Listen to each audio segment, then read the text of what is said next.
नमस्कार. मी शेखर जोशी. संगीत रंगभूमीवरील ज्येष्ठ गायक, अभिनेते आणि पद्मश्री पुरस्कारप्राप्त प्रसाद सावकार यांचं बुधवारी वृद्धापकाळानं पणजी येथील टोका करंजाळे येथील निवासस्थानी निधन झालं. ते 98 वर्षांचे होते. सावकार यांच्या पार्थिवावर 18 जून रोजी सकाळी 10:30 वाजता पणजी स्मशानभूमीत अंत्यसंस्कार करण्यात येणार आहेत.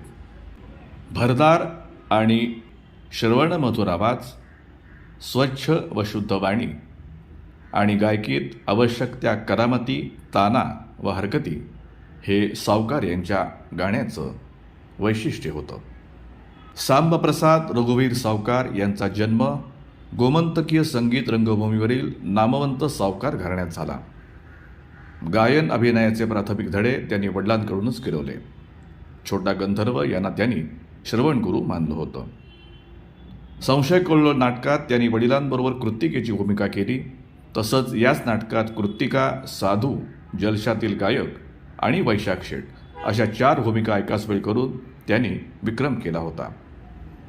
गोपीनाथ सावकार यांच्या कलामंदिर संस्थेच्या सौभद्र, मृच्छगटीक, विद्याहरण, मानापमान अशा नाटकातून त्यांनी सुरुवातीला काही भूमिका केल्या. मोग रांगणेकर यांच्या नाट्यनिकेतन संस्थेच्या रंभा, कुलवधू, कोण एकेकाळी, एक होता म्हातारा या नाटकातूनही त्यांनी विविध भूमिका साकारल्या. लग्नाची बेडी नाटकातील त्यांची गोकर्णची भूमिका उल्लेखनीय होती.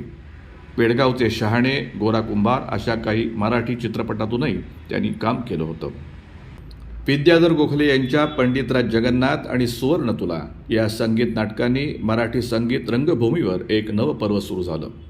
प्रसाद सावकार यांनी नाटकात गायलेली नाट्यपदं अजरामर झाली. पंडितराज जगन्नाथ नाटकातील जय गंगे भागीरथी आणि सावन घन गरजे, तर सुवर्णतुला नाटकातील रतिहून सुंदर, रागिणी मुख ही नाट्यपदे लोकप्रिय झाली. विद्याधर गोखले यांच्याच मंदारमाला नाटकात त्यांनी मदन गोपाळ ही व्यक्तिरेखा साकारली आणि राम मराठे यांच्याबरोबर बसंत की बहार ही युगलबंदी गायली. विद्याधर गोखले लिखित जय जय गौरी शंकर नाटकातील भरे मनात सुंदरा व नारायणा रमा रमणा ही नाट्यपदे सावकार यांनी गायली होती. कट्यार काळजात घुसली या नाटकात त्यांनी सदाशिवची भूमिका साकारून पंडित जितेंद्र अभिषेकीं समवेत घेई छंद मकरंद पद गायलं. घनश्याम नयनी आला तो राजहंस एक, अमृत मोहिनी, अवघा रंग एकची रंग या नाटकातूनही सावकार यांनी काम केलं होतं. अखिल भारतीय मराठी नाट्य परिषदेचे बालगंधर्व सुवर्णपदक, संगीतभूषण राम मराठे स्मृती पुरस्कार, गोवा शासनाचा कलावंत पुरस्कार, मास्टर दीनानाथ मंगेशकर पुरस्कार, गोमंतक मराठी अकादमीच्या दीनानाथ स्मृती प्रतिष्ठानतर्फे लता मंगेशकर पुरस्कार अशा विविध पुरस्कारांनी सावकार यांना सन्मानित करण्यात आलं होतं. मराठी संगीत रंगभूमीवरील ज्येष्ठ गायक, अभिनेते प्रसाद सावकार यांना भावपूर्ण श्रद्धांजली.